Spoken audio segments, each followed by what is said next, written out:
Hey, boo. Hi. Hi. First of all, I love that you're giving us aesthetics. I was so hyped to do my makeup for you tonight. Hi, everybody. Hey, you're giving us mesh. Like, come on, let's do a rundown. You're giving us face, a mesh top, and Yes. yeah, I love mesh, and then Yes. and We share then that love. all white in the background and these plants. Like I love everything. Thank you. Well, you know that you're like the classiest woman I know. Aw, that's so sweet. Thank you. Yes, with your music, your whole style, you just ooze class. Thank So you. yeah. That means a lot. Yeah, so welcome for everybody who's new. I'm Evan Burton, creative director of the Anderson Street Project, and welcome to the Neighborhood Chats. We just try to pop in and talk with some of Philadelphia's best and brightest entertainers a couple times a week, because music is a big part of the city, and the entertainers are suffering a lot. So we just want to check in, let them tell you how you can support them as we're all stuck in the house not doing anything. So Yeah. so we're here, and we're here with my dear friend, the jazz vocalist, award-winning jazz vocalist, we must Thank you. say, Laurin Talese. So hey, Laurin. Hi. Hi, everybody. So I guess the first question and how we started off every conversation is, how are you doing? I'm taking things one day at a time, honestly. It's been interesting just existing and being present in the moment of what's going on. And the moment is so nuanced Yeah. and just multifaceted. Every day there's some new information to ingest. Every day there's a new way to adjust. So I just been really trying to stay grounded and stay myself in the midst of all the things that are changing. Yeah. Now, what are some of those ways that you've been staying grounded? Keeping great people around me. Luckily, I'm quarantined with a great guy. Thank Yes, God. we Because love no, him. yes, who you quarantine with is detrimental to your sanity. So we haven't killed each other yet. But outside of that, just meditating and praying. Like when I get up in the morning, instead of scrolling first, I'm literally meditating. I love the little what's it called? Insight app. They have Yes. all these cool meditating voices. Lauren Ash is on there, and all your favorite quote smiths, all the ones who put all the fabulous quotes online that are actually grounded in real life. I've been kind of checking those out and just, taking time to be out in nature and like enjoy what I enjoy in general, even when everything's going on outside of being outside. Yeah. I mean, you live up here near me in Mount Airy, and I don't know about you. I have a fonder appreciation of the neighborhood just by taking walks and whatnot. I do. I agree. That's all I'm doing. Like when Yeah. I do go outside, if I'm not at like the supermarket, I'm taking walks and I'm looking in the different streets that I never knew were there, and going to, all our little secret haunts in the neighborhood that Yes. are very sparsely populated, and we hope stay that way. Yes. Yeah. Yeah, I found a hidden trail, like the Well, very you have to tell strange me hidden where it trail. Yeah, is. I'll tell you offline. Tell me There's offline. usually nobody there. Yeah. But you've had an incredible last 12 months. Like Yeah. your 2019 had to be one of the best I've seen. Thank you. So I tell everybody, like, starting with the award that you won and this whirlwind that you've been on ever since then. So at the end of 2018, I won the Sarah Vaughn International Jazz Vocal Competition. Yeah. And it was, I honestly, I'm not a big competition person. So I'm not like, oh, there's a competition, I can sing, let me get in. I'm usually like, you gotta like pull me into doing a competition or something like that. Yeah. So I definitely, once I got out of my head. I did the competition and was so grateful that my voice was appreciated, because there's so many amazing voices out here, so many just dynamic artists with their own niche and their own way of impacting the world. So I was really happy that they heard me and said, that girl is winning. Mm-hmm. So they said that, and I was really excited. And it just happened to coincide with a lot of stuff I have been doing behind the scenes. You know, with independent artists, a lot of times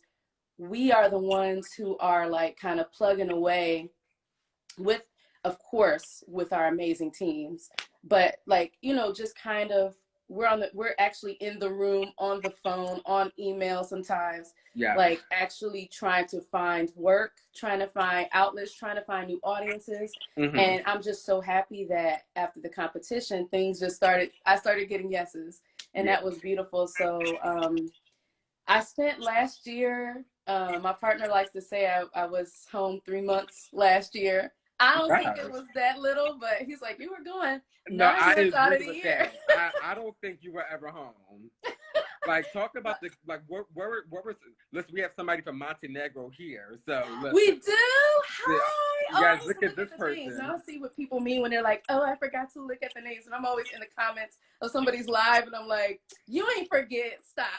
Well, listen, I'm just grateful that you, girl. right, I'm just grateful that you thought of, you know, took some time for little old us, because, you know. It ain't little old you. You are like one of the greatest supporters and advocates for the arts of all kinds. And I mean, DJs, singers, dancers, like, you're there. So thank you. Thank you for doing this and giving folks an outlet to actually talk to people when they otherwise wouldn't. I appreciate that. Thank you. Yeah, and I love Montenegro. I went ziplining in some faraway town in Montenegro on my way to Ukraine. And it was the most beautiful experience. I love greens. I love lush environments. And it was just all green below me, green and water.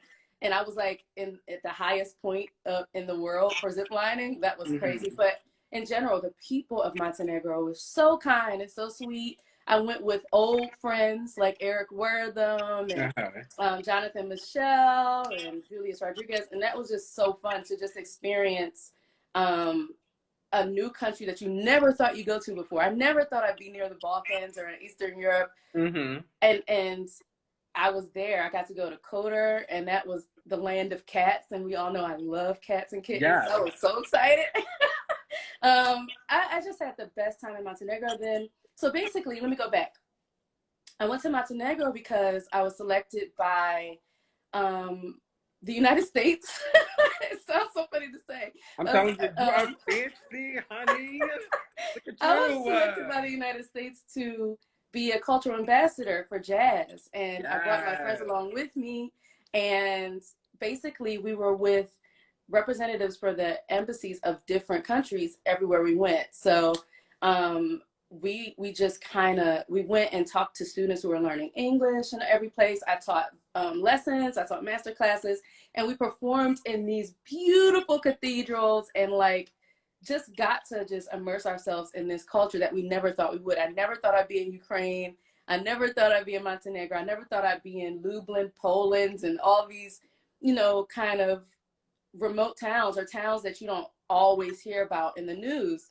And that was the point of the trip, to kind of bring jazz, our personal like brand of jazz, to far corners or areas where people don't look like me. Like literally the populations in some of these cities were 98% white. So it was amazing just to not only bring jazz around the world, but bring me around the world. And not have folks associate Black folks with what they see in the movies only, with what they hear in the news only, but to represent what being Black means for me, represent what being a woman means for me, represent what being an artist and a singer and a creator and a creative person is to me, like just by being myself, not even trying hard, literally just by showing up and doing what I love. So, woo, that was a blessing. And I mean, I spent 2 months in Japan last year. I love Japan. I love Tokyo and Kyoto.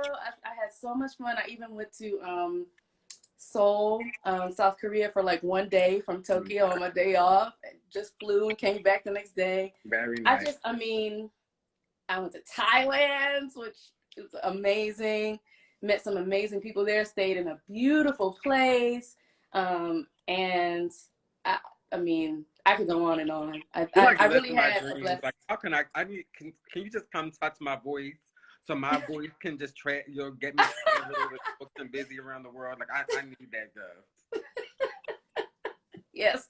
Listen, I read. If you tell me where this trail is, I'll do that. Oh, okay. Will do. Listen, I read all the Crazy Rich Asian books, so. Yes. Listen. I saw the movie on the plane. I saw a lot of movies on planes this year. I'm sure. Crazy. So yeah. But yeah, how did you? For those who don't know, because I mean, we're in similar age groups, and jazz isn't a genre that's, you know, regularly related to us, or you know, we don't technically identify with that. So how did you get into jazz, and how did you I guess lean into this genre that doesn't really see a lot of younger people? It's so funny because I started out in, like, when my parents figured out I had some kind of talent or affinity for singing, they put me in troops and choir. So I was in this troupe called the Singing Angels in Cleveland, which was just like cute little girls. I was like 8, and we were going to like nursing homes and hospitals and singing for people and bringing them joy. That's where I discovered coffee when I was like 10, and I have never given it up.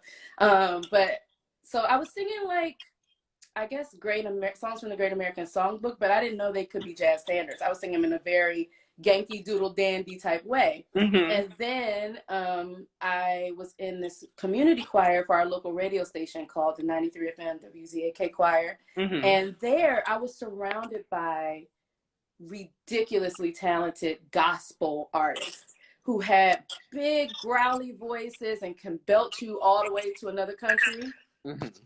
And I was like, I can't do that like right now. Like I'm not growling. That's not my voice. And so I kind of felt lost. I ain't getting no solos. Like nobody was checking for me in the choir. And then I went to the Cleveland School of the Arts in 5th grade and was there for about 2 years before I met Dr. William Woods, who was my longtime music teacher. My school was from 4th grade to 12th grade. So I stayed in the same school. It's very similar to Kappa, but Cleveland and small.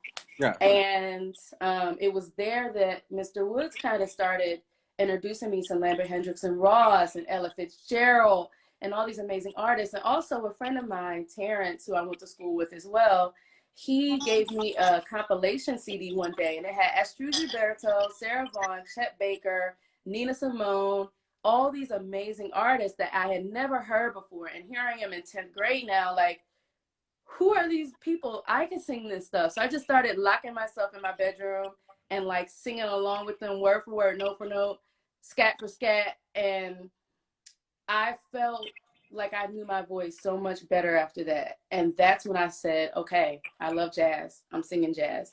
And so by the time I got to Philadelphia to go to school here, I kind of already was steeped in that tradition and that knowledge. I kind of knew myself in that regard, which I count as a blessing, because we don't always find what we want to do and what we're passionate about early in our teens. So yeah, that's how I found jazz for the most part. Nice. So you know, for those who don't know, Laurin did go to UArts, so she's a UArts grad. And one of the first jobs out of UArts, or was it while you were at UArts, was while I was there? Yeah, was singing background for Bilal, right?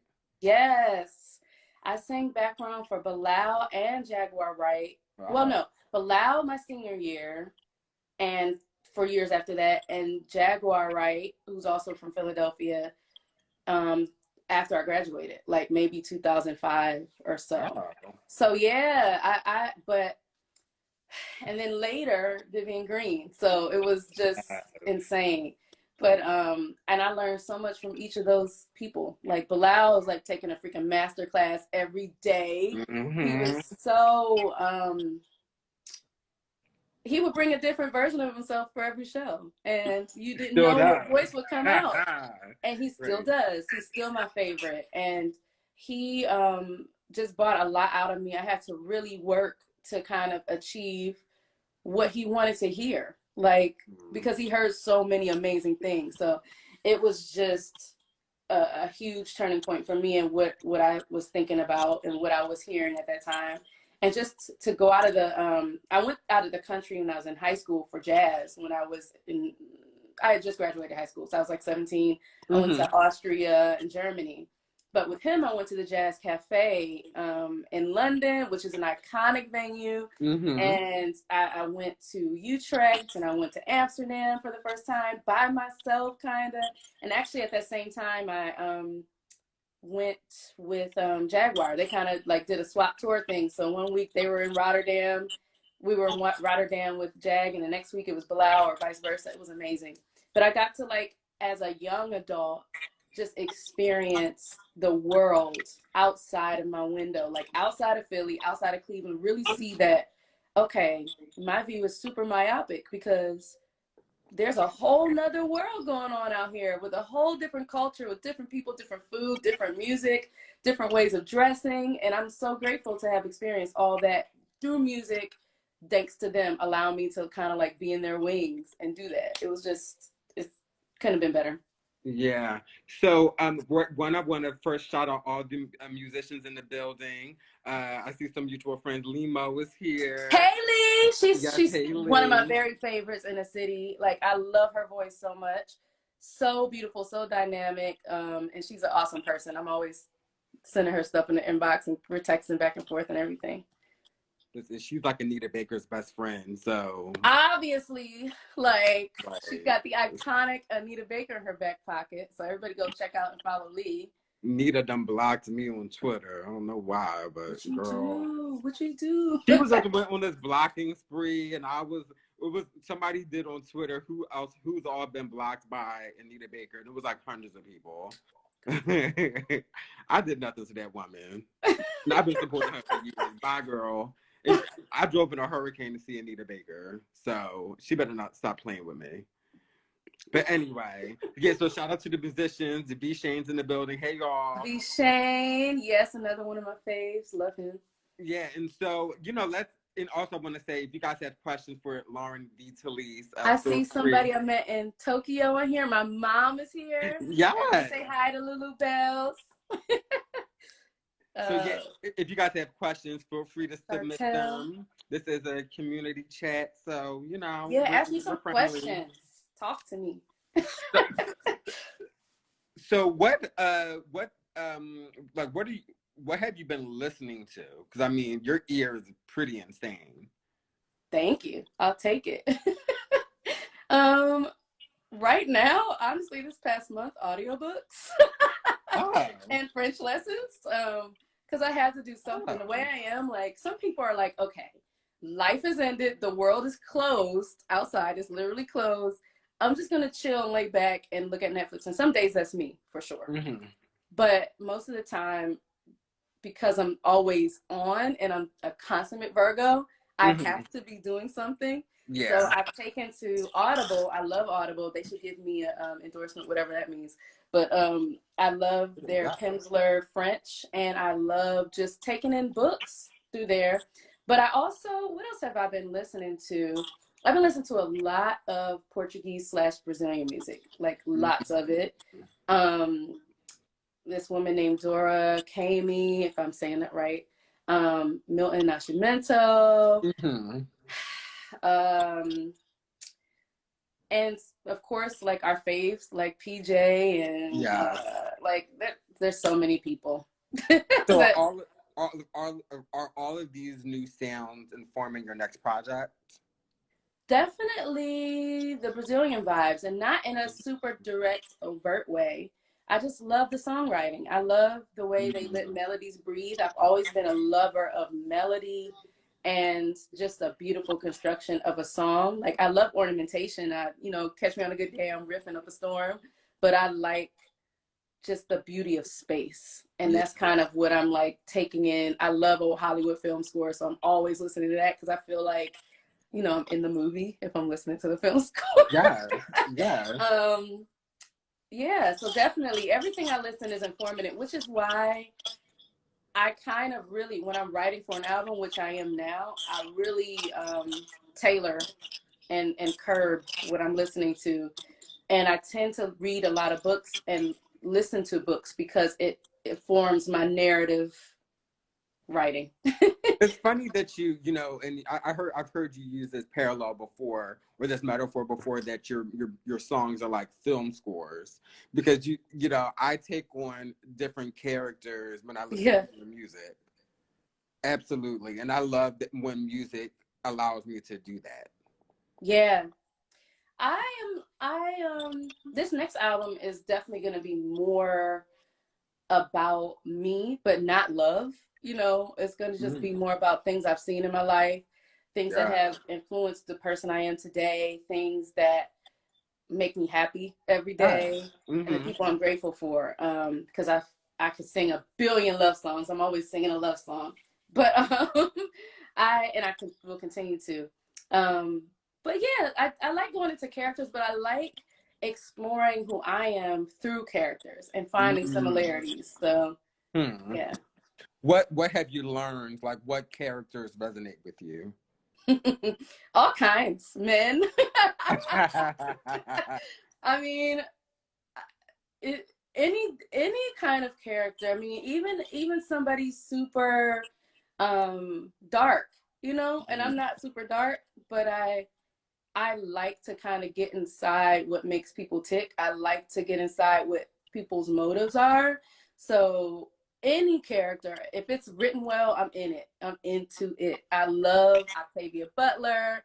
I love Toni Morrison, obviously. Yes. She writes some dark stuff with some real amazing silver lining, and sometimes no silver lining at all, which is beautiful. I love Isabel Allende, who is a Latina writer, and she's writing about spirituality and those kind of tales. I love what's the book about? Not Parable of the Sower, that's Octavia Butler.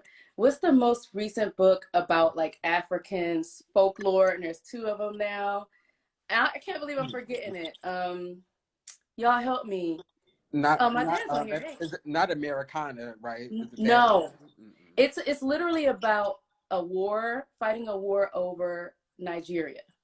Like, Children of Blood and Bone. Yes, thank you, Martian Marsha. Yes. Both of those books had me like, I just couldn't step away. I love Paulo Coelho. I love The Alchemist and all his books, and and I like a lot of self-reflection books like The Artist's Way and War of Art and stuff like that too. But in terms of stories, also I like reading plays.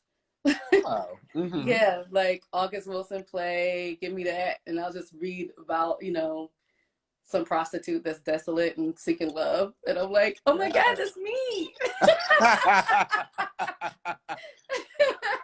But you know, my song, my husband loves music. That's from a musical called Nine, and I love that song, and I love the way Marion Cotillard sings that song. I mean, it's so chill and just what it is. It's straight, but it's beautiful. It's like one of the most beautifully orchestrated man-hating songs that I've ever heard. I don't think it's man-hating though. I think it's just thinking about a relationship, because relationships go through phases. First, you're like super all over each other in love, hopefully at first. Yeah. And then you both just grow acclimated to one another. So then it's like, okay, I guess he's going to be in the studio today, all day, and not worried about me, and I look cute. What the heck is going on? Listen, I'm a student of that's what I Mary think J. my husband's Blige. about. Listen, I'm a student of Mary J. Blige. This song makes you say, nigga, get your ass in the house. I know that's right. Get your behind in the house. But anyway, there's a bunch of questions. Oh, okay. So one, I want to do a shameless plug to Martian, Maine. It's a Black-owned beauty supply store. We got to support our own businesses, especially now. But they asked, if you weren't singing and doing music, what would you be doing? Oh, that's such a good question. So when I was in college and right before college, I really wanted to be a journalist. And I thought seriously about leaving UArts my sophomore year to go to Temple to be a part of their communications program, because I wanted to be on TV and I wanted to be like, in today's news story, like, you know. So maybe that, but also I love genealogy and I love the study of DNA and centimorgans and all that stuff when you're kind of trying to figure out how the world is related and ethnicities and that sort of thing. And I have forfeited so much sleep just digging in family trees that aren't even my own. So I probably would be doing something in that regard. I'd probably be sitting next to Henry Louis Gates on his show because I love him. So yeah, those are a couple things I would do. Maybe being a vet because I love all animals. And if it were up to me and I lived by myself, I would probably have one of every creature. But, you know, I'm just happy that my guy is okay with a cat. Well, because I know you lost Ella. I lost Ella. Yeah, did you replace her yet? No, she will never be replaced. But no, I haven't replaced her yet. I haven't gotten another kitten yet. I am thinking about doing it, but I kind of, I'm a meeting person. I'm a tactile person. So I kind of want to go to a shelter and be like, oh my God, you're my cat. But you can't do that right now. So yeah. I'm kind of trying to wait. But if I see a cat online or hear about something, then, you know, send me all the cats, guys. Don't really send me all of them, but I would take all of them in this house. Cat. And I'm sure they're the most gorgeous cat. Yeah, she was 14. And she passed away while I was in Tokyo. So that was crazy. Yeah. But she's still with us, I think. I got a little tattoo of her. She's right here.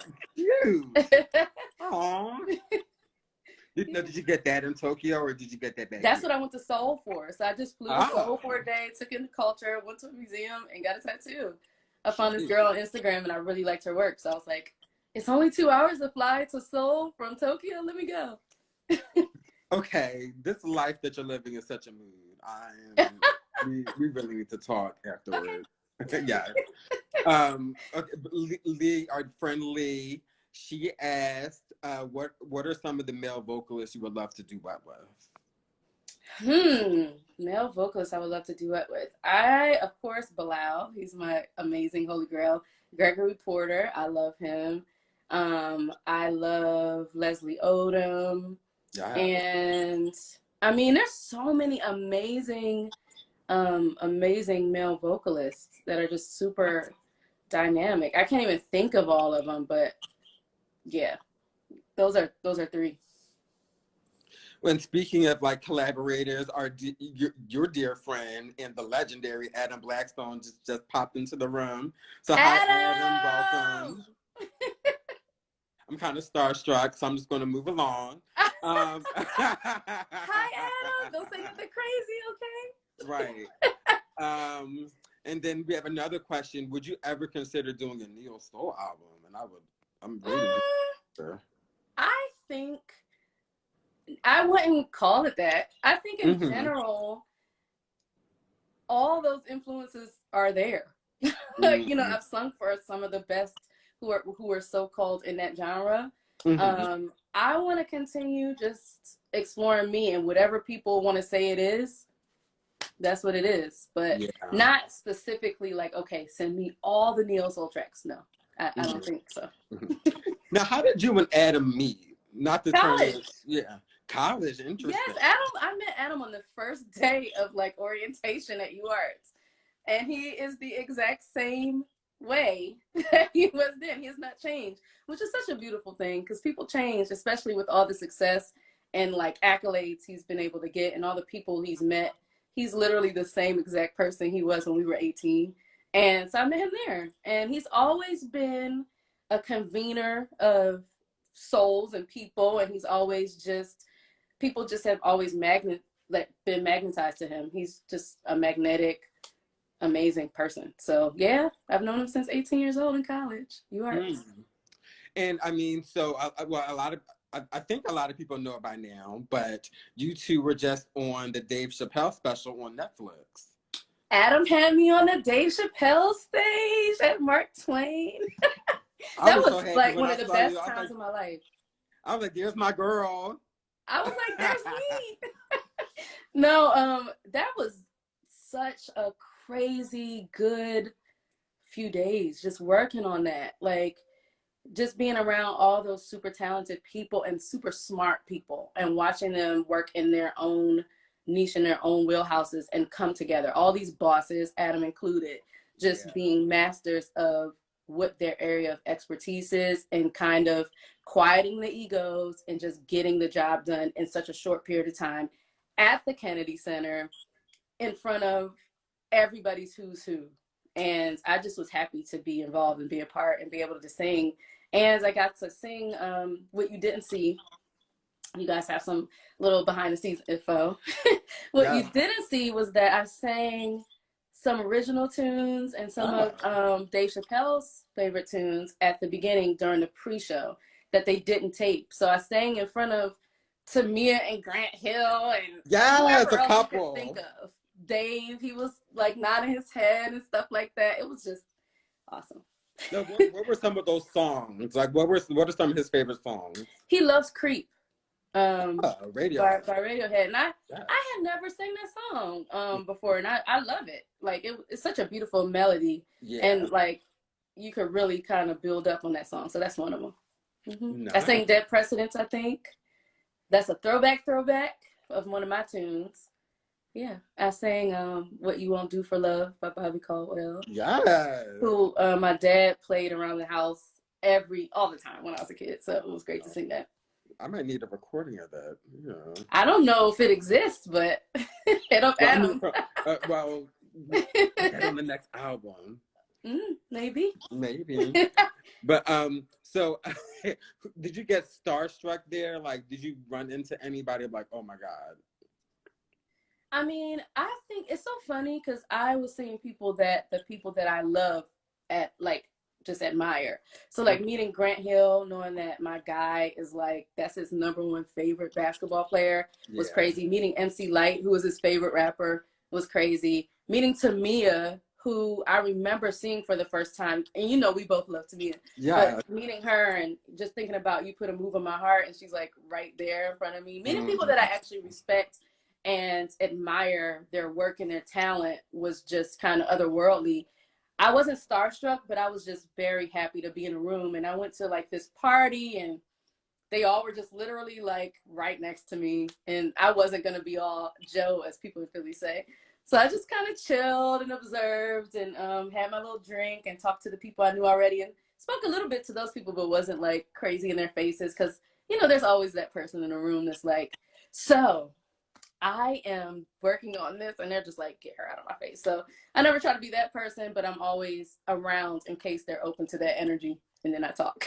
Well, so that was great. Read me, because sometimes I can fall into that person. No, it's okay. I mean, whoever you are is fine. But after the after party, there was a jam session, and it was not recorded at all. The best things are unrecorded. But I went to this jam session, and Mos Def, Q-Tip, Common, Dave Chappelle, Thundercat, and Fred. Like, so many other people were on the stage, but these are the main people that were jamming. Erykah Badu. And I'm standing there, and one of my friends pulls me on stage, and I'm like jamming next to them. And at some point, after I sang a couple tunes and like, you know, improvise over some stuff, I tried to leave, and they pulled me up on stage. Like, Common literally pulled me on stage, and I was like, am I really standing right here right now next to Mos Def and like these amazing people that I listened to like all through college, and now like, am I singing next to them? This is insane. Erykah's like giving me all her best energy and like rooting me on. It was the most amazing. I couldn't believe it. I got back to the hotel at like 5 o'clock. I am not a night owl, so it was just really, really cool. I would have passed out. I almost did. It was kind of out of body. It was. So we have an interesting question. Someone said if you could take a modern song or a song that's like been out recently and flip it with a jazz twist. Shout out to the Spice. What song would that be? Yeah. Any of them. Honestly, any of the TikTok faves. I don't know the names of them, but I'm always looking at cute little videos on Instagram that are from TikTok and people doing little dances. I can find a beautiful melody or a possibility of a beautiful melody out of any of those hip hop songs. So what's your suggestions? Tell me what song you want me to sing. Yeah, And we'll we'll take see. some suggestions. And while the suggestions are coming in, so what do you think of the state of current music? I mean, since it's so far removed from what you do, not in a negative way, of course. I don't think it's actually that far. I think it's just different. That's the way I look at it. Like, it, in terms of like where we would perform, who's listening sometimes, yeah, that's very disparate. And you know, some of my fans are in their 70s and 80s, you know, and I don't think they're listening to, you know, whatever's out in hip hop. But at the same time, in terms of the process of creating and the energy put into it, I think it's very similar. Yeah. I'm really excited to see what happens with music after this, because there are so many changes happening to the way we're going to be able to ingest music. There's so many changes happening in a way we're going to be able to go to any venue and listen. We're going to be able to just engage with the world, with our music. There's a lot coming out right now, but there's really no way to like tour your album.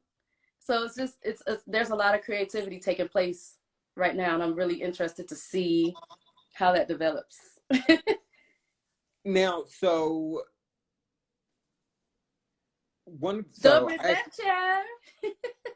somebody's talking to me. Hi. Yeah, what language is that? See, this is crazy. Good evening. Is that Russian? Yeah, or I'm not good at speaking Russian or Ukrainian, but they're similar in the way they say good evening or hello.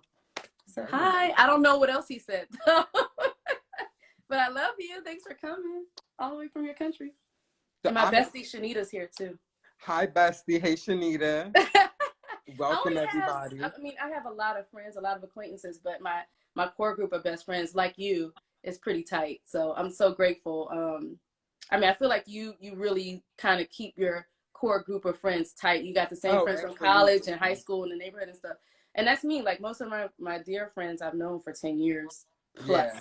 My very best friend, like, I've known him since I was 11. So I won't say how many years that was, like 7 years, you know. Oh, wow. Do people think you're crazy? Because people think, you know, our friend group is crazy because our high school groups are mostly intact. No, they don't. Because they love my best friends too. Because they're like, Ramon's a part of my team, but they probably do. I'm sure some of my friends think we're crazy. Yeah. But I don't think in a way like, how are you still friends with your high school friends? I'm not friends with all my high school friends, but the ones that I have, like one or two that from high school that I talk to all the time. Yeah. So I have a suggestion. I think you should do Summer Walker's Clear EP in a jazzy style. Would y'all want to hear that? I would. Okay, I'm gonna listen to it. I know she's super all the rage, and there's been lots of stuff going on with her. So I know my baby sister loves her, and some other people that I know. Yeah, that Clear EP was very like stripped down and acoustic as opposed to like a radio song. Well, I trust your expertise because you listen to some of everything. So yeah, well, I try. I you know what? For me, I feel myself connecting to music again during this quarantine because you know I'm in school and whatnot. So yeah, kudos to you. Yeah, I haven't Grave? been able to. Is there a song called Grave on the Clear EP? Grave, yes. Okay, yes. I'm gonna listen to that. Yes, and let me know what you think. Okay. Yeah, so you know, with school and stuff, I haven't been able to like dig into music as much as I like to, but I don't know, almost like, you know, as soon as quarantine hit, like all these amazing albums came out. So yeah, and they keep coming out like, whew, it's just overload. But a good thing. So let's see if we have Clear. Okay. I did have a question that just popped out of my brain. So of course I started getting a cold yesterday. So I'm no. Child. We can't have colds now. I know. Thank God it's not Corona. Like, thank God. I was nervous at first. I'm like, because I'm the main one. At first, I'm like, it'll never hit me. But I'm like, well, damn it, if it does hit me, that'll be bad. Whatever. But what do I just thought of my question. So the Philadelphia also doesn't get its respect as a jazz city.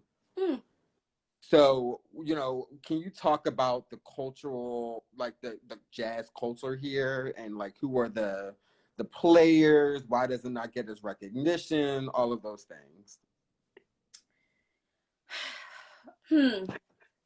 I think geography has a lot to do with that. I think people tend to gravitate towards LA or New York when they want to know, I mean, the average layperson, that is, when they want to know, like, who holds the standard on amazing music. And in general, they've had the best press. Yeah. They've created the best press historically.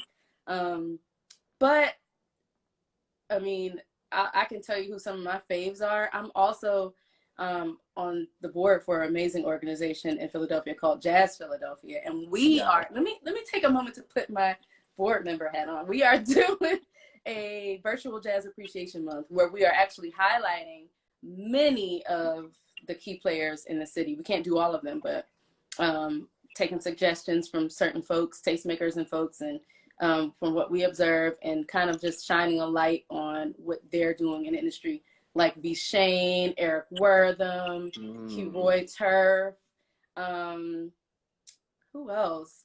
Luke's always playing, Ben O'Neill, he plays for John Legend, but he also plays jazz and folk and his own music. Check him out. Kari Abdul-Shahid, Anwar Marshall. He straddles between here and Brooklyn, but he's from here. Who else? There's so many people, I would say. Jonathan Smith, Limo. Who else? There's just so many. I can't even, but I think that as time goes on, people will start to know what's out there. I think we are still very recent in the digital age, even though it seems like it's been a while for the folks who have grown up in it. It's not been so long that we've been able to kind of like reach out and touch somebody in Ukraine. You know what I mean? So I see Greg Farnese is here. He's also somebody who's always performing. Michelle Lordy. Anyway, I think that in a while, as things develop, if things keep developing and people keep playing the way that they are, we'll have tons of people known as well as Christian McBride, who's also from the area. You know, I just think that it's going to take a little time. But I will say that in every major band, in every genre, there is somebody from Philly in it, just because Philly just has something. It's just something in the water. And I'm not like technically from here. I've been here 20 years now, but I really just do believe, actually it'll be 20 years in August. I believe that there's something special. I don't know where it came from. I don't know how, but there's just a certain grit and elegance to the way the musicians from here play and sing that is not replicated anywhere else in the entire world. Philly is one of my favorite cities in the entire world. Yeah. Just because of that glamour and grit that kind of just exists here naturally. Everybody has, like, nobody's a clone for the most part. Everybody has their own style, visually and in terms of their art. It's just a very special place, and it creates very special people. So yeah. How does Philly inform your sound? Just, first of all, just from singing with Bilal and singing, you know, with the Roots when I did, and all that, it just kind of seeped its way in. I kind of came of age as a musician here. Like I left Cleveland at 17 years old, so like I grew up here, and just having venues like back in the day, the Black Lily and Zanzibar Blue, and now like Green Soul and South and Heritage, and I just think whatever's in the water here, if you're here long enough and you allow yourself to get immersed in it, it gets on you. So that's what kind of happened. Like, you know, there's a certain I always tell people when they ask me how Philly is, I say if Beyonce was here walking down the street on like 18th and Walnut, people, maybe not you, take yourself out of this equation, but Yeah. but the average person in Philly would be like, yo, that's Beyonce. What's up, Beyonce? I love your music. And keep going. Like, there is something so cool about just that. You don't find it everywhere. Nobody's trying to pose for the most part. Of course, you have exceptions to every rule. Mm-hmm. But when I make observations between Philly and LA or Philly and New York, and I mean this in the best way, when you meet people in Philly, they're more prone to ask you, how are you? Than, so what do you do? And that's like something that is just intrinsic here. People really don't care about your status as much as they care about, are you a dope person? Are you, a cool person? Are you doing cool things within your community? Are you a good friend? Are you somebody I feel like being around? Or are you going to be annoying me? Like, that's just what it is. And there's something so human and amazing about that. How do you, so, there's a myth that people who live in Philly, like artists who live in Philly, can't build good careers here. And obviously you're someone who's anomaly to that. I don't think so. I think that if you want a great career that reaches outside of where you live, you can have it. I think it's about people's will and about people continuing to be curious and excited and inspired with what they're doing. I think anywhere you live, if you're the type of person that's like, I've seen it all, done it all, I hate everything, they don't know nothing, these kids ain't doing it like I was doing it back in the day, then you're not going anywhere. You're going to be stuck wherever you live. But if you're the type of person that's going to constantly be seeking things out, if you're going to travel to the Grammys just to hang out with people and see what they're doing, if you're going to travel to Essence in New Orleans just to see what that's like, if you're going to take yourself outside of your home and bring it back home and let that inspire you where you live, then that's just the type of person you are. That's how I feel. People would say that about Cleveland too, but here I am. What is that what are those one or two traits that made you be successful in Philly? Like, what do you attribute that to? Something that my best friends call the Talese factor. Like, honestly, people may see, and it's a silly thing, I don't call it the Talese factor, but I'm really stubborn. If I have my mind fixed on something, it's mine. Like, it's done, it's mine, that's what I want. If I want to do something, nobody can tell me or convince me that I'm not gonna do it one day. And I don't know why I have that. I'm grateful to God and however else I inherited it, but there's not much that's going to deter me from long. I'm human, and something like this has definitely been a blow. Like March 10th through March 25th, I was like, I don't want to sing. I don't want to hear my own voice. I don't want to do nothing. I don't know what's going to happen. This whole world is over. But like, it's not long before I'm just myself again. So I think I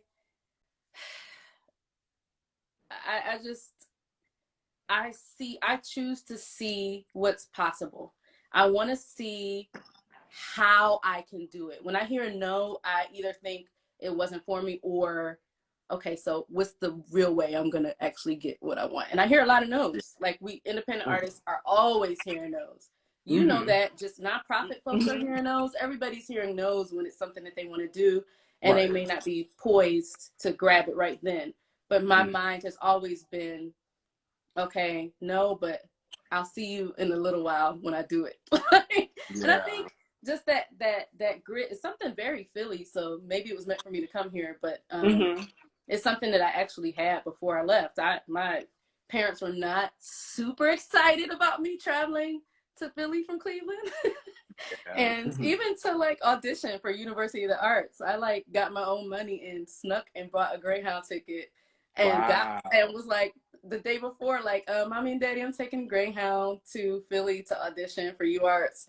And they were like, oh, this girl is so annoying. Let me send somebody with you. Dang. So I I can't process no's for the most part. So I think that might be that's what they call the Talese factor. I'm always gonna find a way, and I think that way is God given. I think it's my God given right while I'm here on this earth to have what God has for me. Yeah. And I'm gonna go out of my way to get it. If it's for me, I'm gonna get it, and most of the time, I do. and I will add, you do have a presence. So like when you walk into a room, or you can feel your aura when it's there. Ooh, I'll take it. Thank you. Yeah. Again, you know, it's that class. I'm telling you, again, the classiest woman I know. Again, I can tell when you're there. Yeah.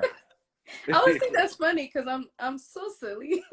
I'm always laughing at myself and like not thinking of myself in that way. But I appreciate it so much. Listen, every time you post on Instagram, I'm always like mood. Because when you're always, you know, frolicking through Rittenhouse Square. I like beautiful places. I like the messed up places too. I'll find something beautiful anywhere. But I really like to be surrounded by some little park and like some cute architecture. And that's Rittenhouse Square. So I'm always, I'm always down there. Yeah, that's amazing. When the world's open. Well, we have a couple minutes left, and I want to. This is going by so fast. You're so easy to talk to you. Yes, I know, right?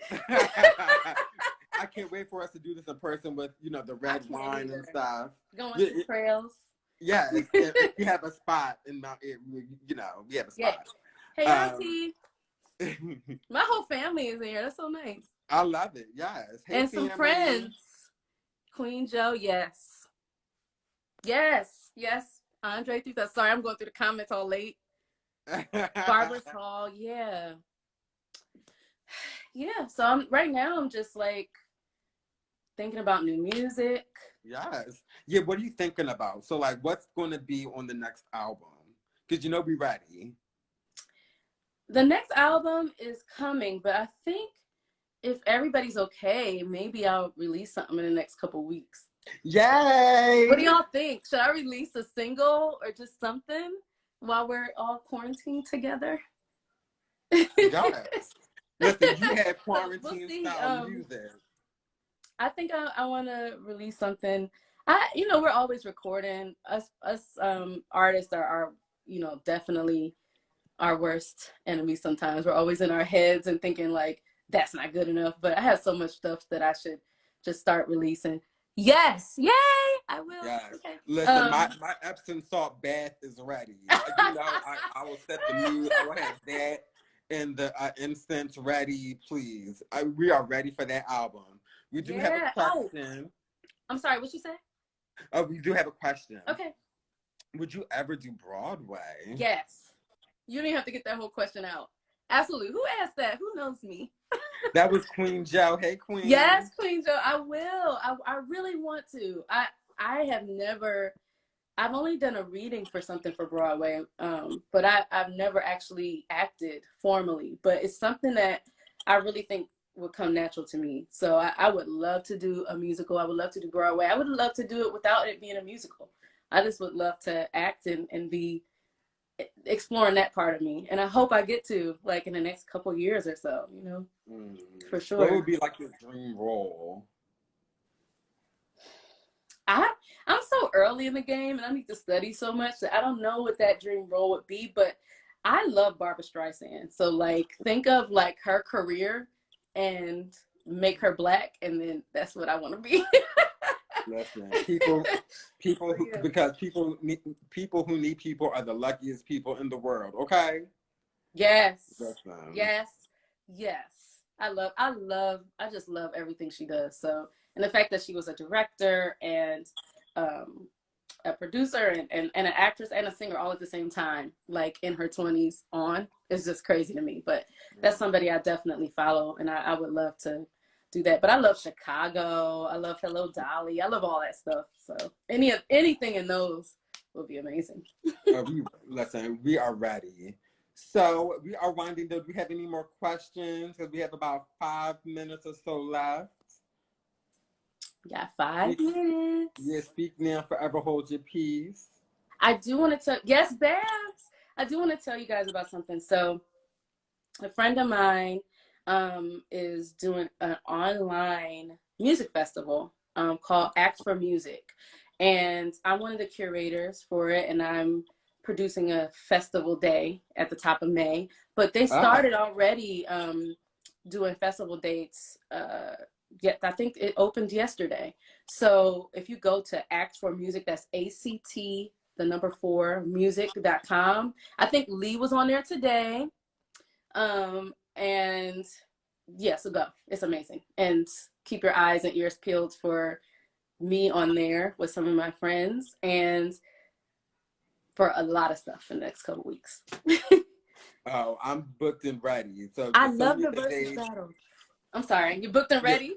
Yeah, I'm booked and ready. So, you know to send us the dates and we'll post it on the Anderson Street page. I'll text you all of that stuff. I want to do, well, I don't know if I'm doing the 21 Super Cruise. I don't know if I'm going to still be here. That's no, my mom, I know what you meant. Mom.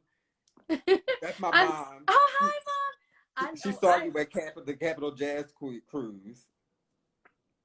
I love the Capital Jazz Cruise. Like, I had so much fun on there, and I hope to do it again in 2021. I just was on there. I opened up for Layla on the boat, and I did my own nights. And I just had a blast chilling with like SWV and all these amazing people that were just on there. It was so awesome. So it's such a great avenue and venue for artists just to be at sea. I went to St. Lucia and St. Martin and Barbados. Well, I went to Barbados before that, but I went to another island, St. Thomas, which was amazing. I went like snorkeling and stuff. It was great. I loved the whole cruise and everything about it. So like, how was that? So you're on this boat with all of these other celebrities. Like, how can you like quickly tell us about that experience? It's nothing like I've ever experienced before because there's no VIP dressing room sort of thing. Like, as soon as you leave your cabin, you're with everybody.